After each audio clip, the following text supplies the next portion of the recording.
As we approach the end of the year, holidays, and the start of winter, we have some important tips to help keep you and your family healthy.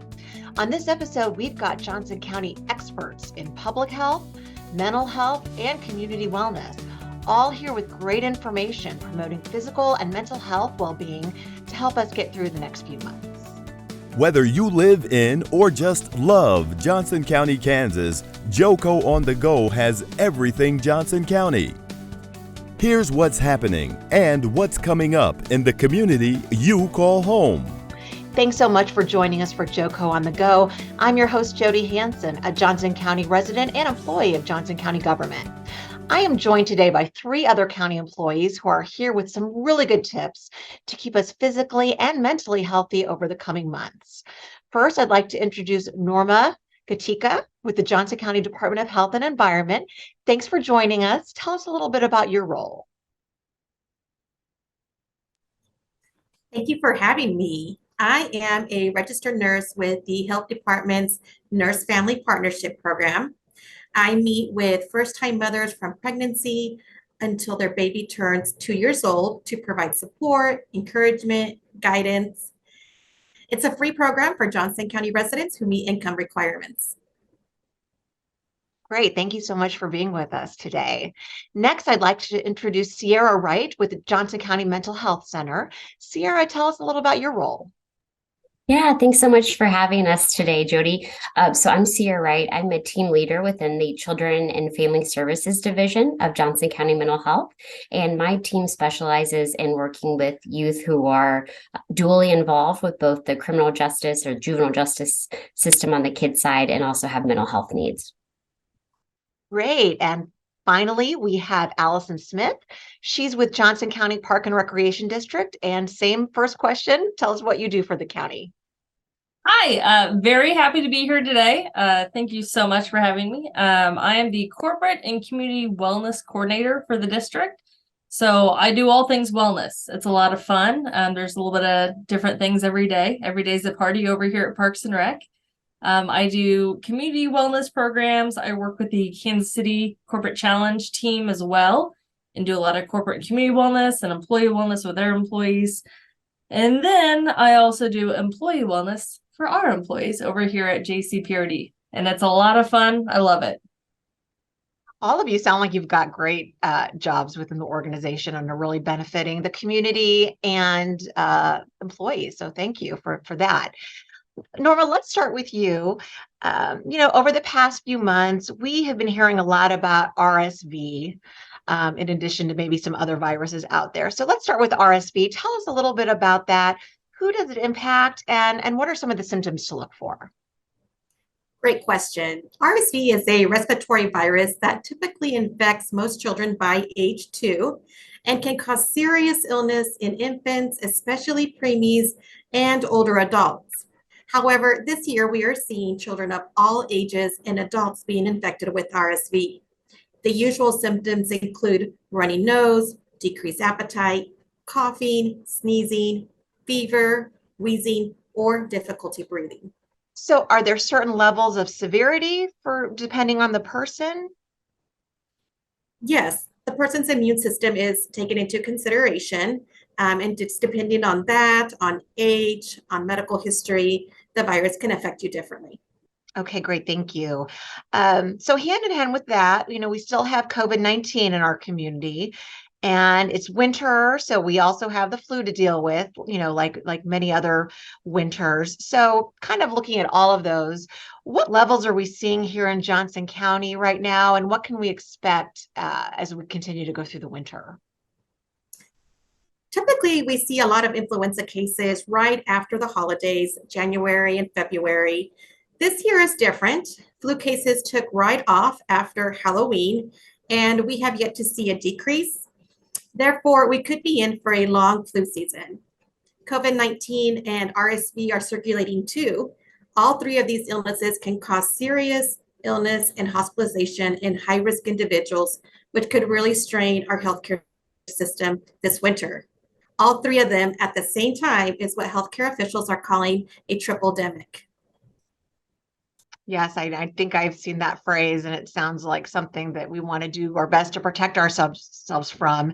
And we're going to revisit that piece of it with you a little bit later, talk about some tips that you might have to help us protect ourselves and our families. But Sierra, let's bring you in here. As you know, it's really important to think about mental health hand in hand with physical health.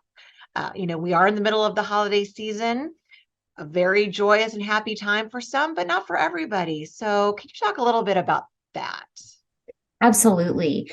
And I'm so glad that we're talking about this today because I think that for some of us out there, we can feel really conflicted in terms of the holiday season. Like it brings both some really good memories, but then also just kind of depending upon what's going on in our own lives. Maybe if we've experienced grief or loss recently, and it's kind of the first holiday season without people that we love and care about, or maybe if we're just estranged or they don't live nearby, like those things can all make the holidays an additionally stressful time.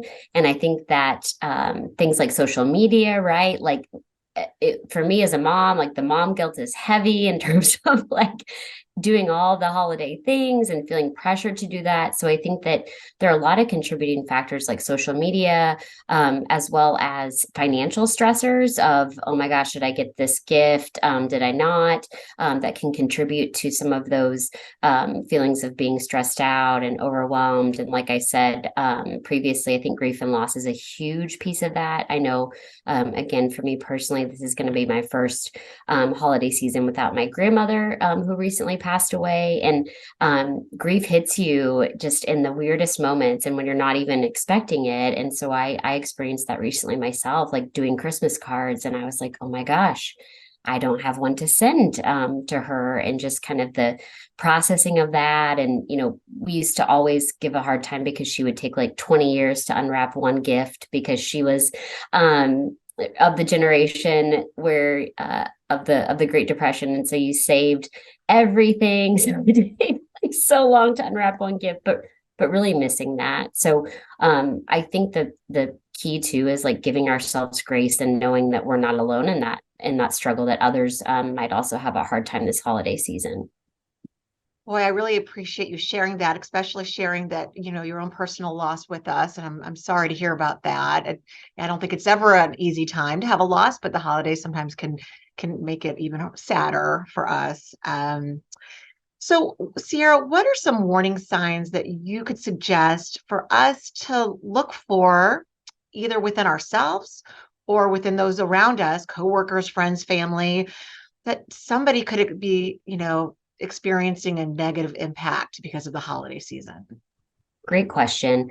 So, mental health, we talk a lot about people's baseline. So, meaning like, where you kind of typically when you're at your kind of the well version of yourself, what does that look like? And any differentiation from that really is going to indicate that either you or someone that you love or care about might be struggling. So for example, if you're a person who typically doesn't require a ton of sleep, but now all of a sudden you're wanting to sleep all the time, or conversely, you do require a lot of sleep and you're not, same with eating, different things like that, just really anything outside of a person's kind of baseline level of functioning.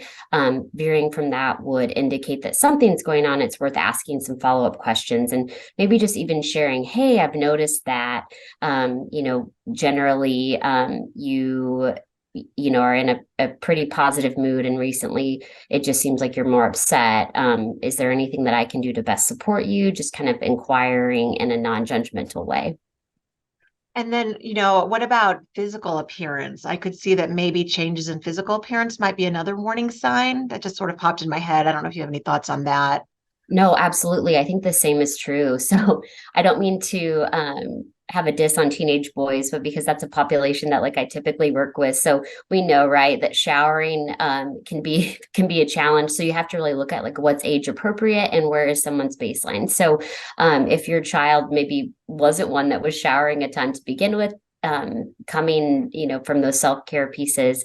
If that hasn't changed a lot for them, then perhaps they're just at their baseline. But if someone really did, take a lot of pride in grooming, caring for themselves, and now all of a sudden they don't feel like they have the energy to just even brush their teeth or take a shower in the morning, again, those would all be kind of red flags for us to at least have a conversation with them about. Great, thank you.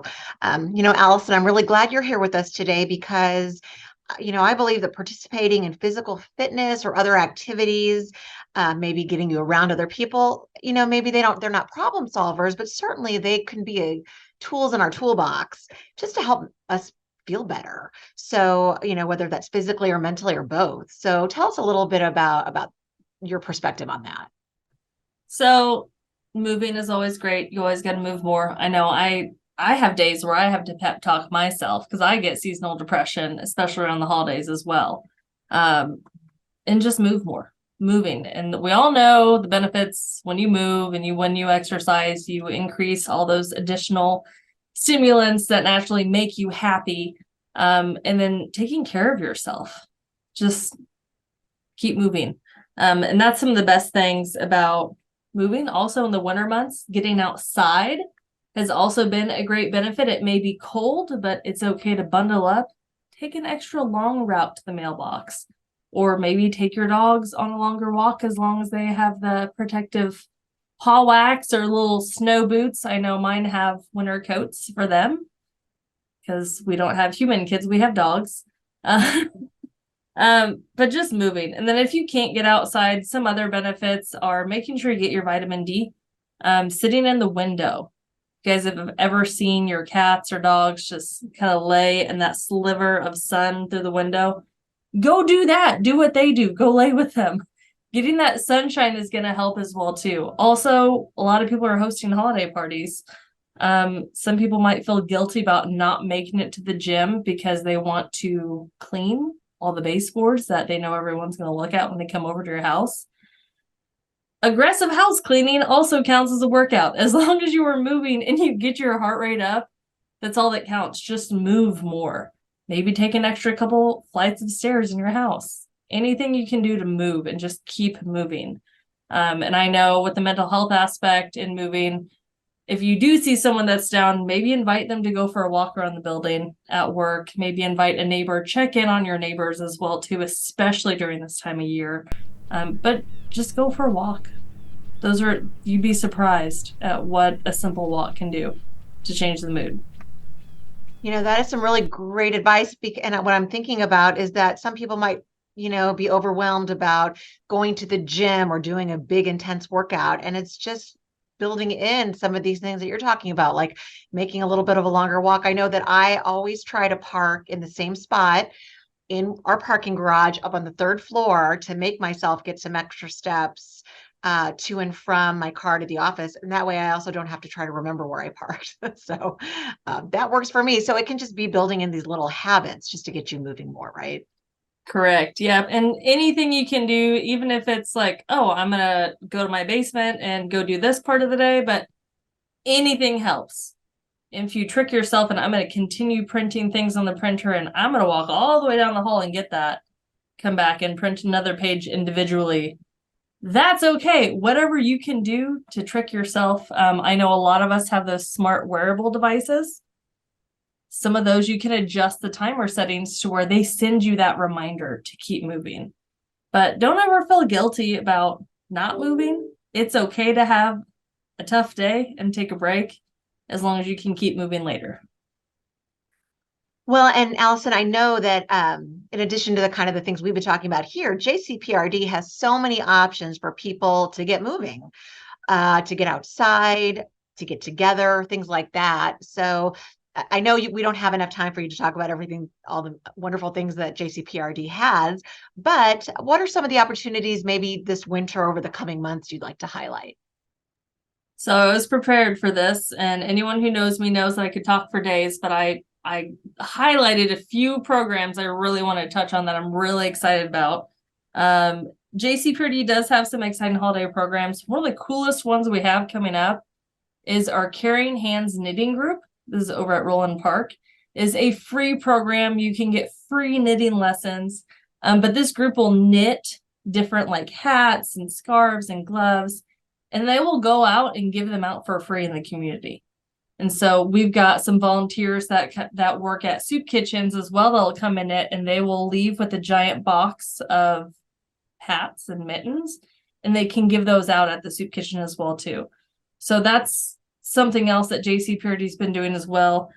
We also have a wide variety of yoga classes. If you want to sit in a chair, we've got chair yoga. If you want to do it from home, we have virtual yoga. If you want to do it in class on a mat, we've got that too. Just type in yoga on our website and you're going to have a whole lot to go through. And that's totally fine.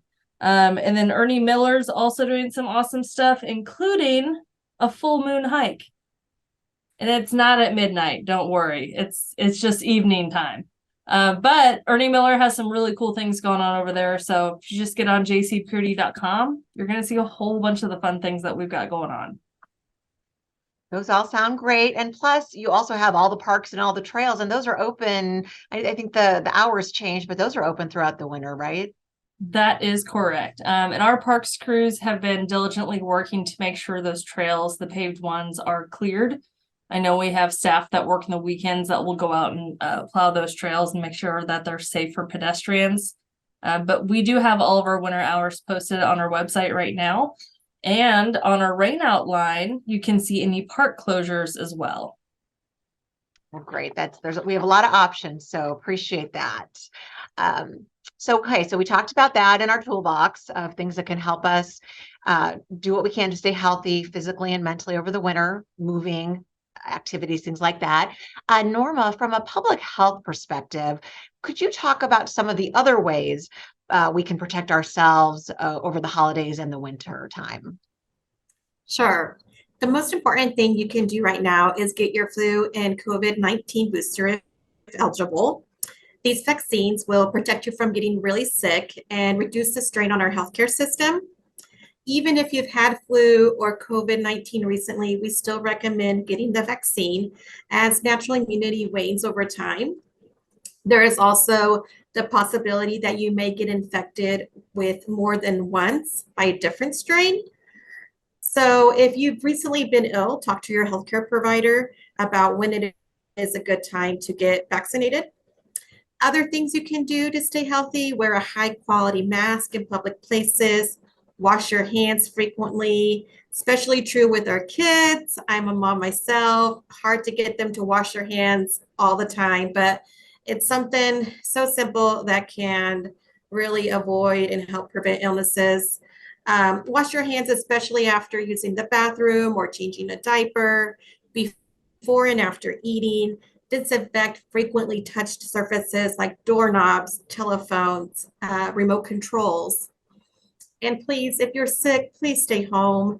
If you've been diagnosed with the flu or COVID-19, you should stay home from work or school for at least 5 days. Another thing we can do is incorporate diet and exercise. They are important for our health too. Eating a mix of healthy food along with holiday treats. Just thinking about moderation. It's not about denying yourself from any dessert, but more of taking into account your whole meal, and then in moderation, taking in that sugar intake also. Eating nutritious foods protects your bones, your joints, your muscles, and that gives you strength to stay active and independent. It's important to also stay hydrated. During the colder months, our sense of thirst may decrease in comparison to the warmer months. And so if we stay hydrated, that can prevent low blood pressure, dizziness, fatigue, confusion, and all of these can lead to falls. Johnson County Parks and Recreation talked about taking some time to exercise, doing something that you like a few times a week. This could mean walking around, looking at holiday lights, or doing some simple yoga stretches in the comfort of your home. Lastly, but not least, if you're a smoker, consider quitting this winter, this new year. Smokers can get free support by visiting kansasgov.org.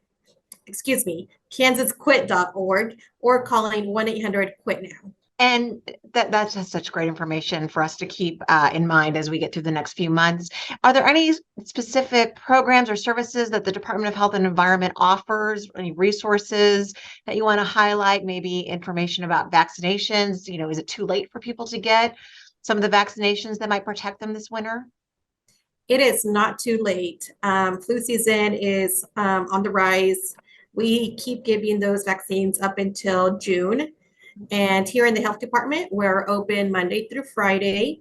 And you can log on to jocogov.org to look at our hours and our locations. We also offer COVID-19 vaccines if you're eligible. Great, thank you.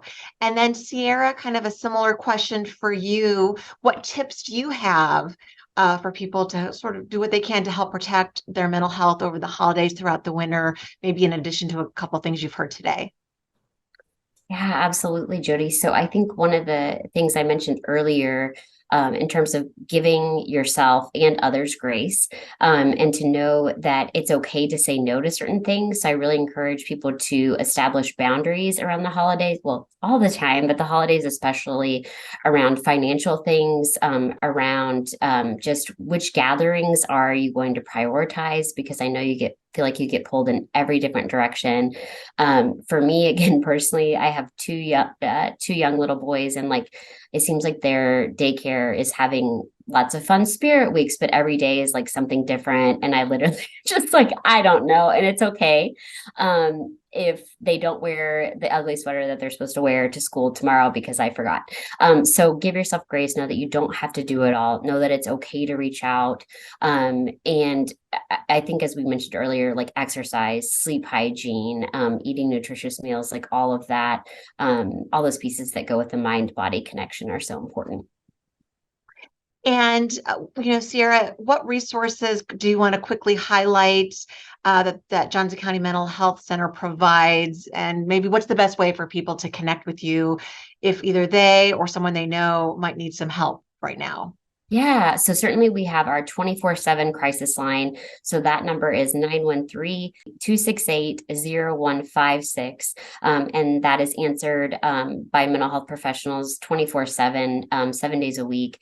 We also have the national 988 hotline. And for those things, I think sometimes people feel intimidated to call because they're like, I'm not sure if this is a crisis or not. And I would just really encourage you that we define that by what you are defining the crisis. So it doesn't need to fit neatly in a box. We're here for you to help you, even if you're calling about yourself or just someone that you love or care about. We've got you. Also, the other thing, I think, making connections to county EAP, if that's something that you need. And then we also follow us on social media. We have the Mental Health Center has a fantastic Facebook page that you could probably find on the county's page through that. And then we offer open to the public monthly parenting groups as well, called Parent Connect, that folks can join just to get some additional information. Great, thank you. And then Allison, finally, I know you've got a host of programs and activities that people can look into. What is the best way for somebody to research and sign up for one of your activities or programs? So I hate to direct people to the internet, but that's going to be the best way to do it. So if you go to jcprd.com, and then we do have a button for activity search, and also just like a lot of other websites, we have a search button up at the top right-hand corner of that web page. And then another option, if you want the news to come to you, if you go all the way down to the bottom of that homepage of jcprd.com under resources, you can actually sign up for one of our newsletters. And the best part about that webpage is you can toggle your likes, and then you don't have to toggle your dislikes. And then you will get e-newsletter sent to you via email through JCPRD. And it's fantastic. And they'll just send you programs that interest you. So it's really cool. That's fantastic. I'm every time I do one of these, no matter what the topic is, I'm always just so impressed by just everything that the county does. And I love to hear stories and resources and things like that. So I just wanted to thank you all so much for taking the time to share such good information to hopefully help us get through the holidays and the winter. You can look for public health and mental health information at our website, jocogov.org. And again, the website for Johnson County Park and Recreation District is jcprd.com. So on behalf of all of us, the Johnson County government, JCPRD, and everybody here today, I just wish you and yours a very happy and healthy holiday season and New Year. So thank you so much. You just heard JoCo on the Go. Join us next time for more Everything Johnson County. Have a topic you want to discuss? We want to hear from you. Follow us on Facebook and Twitter at JoCoGov. For more on this podcast, visit jocogov.org/podcast. Thanks for listening.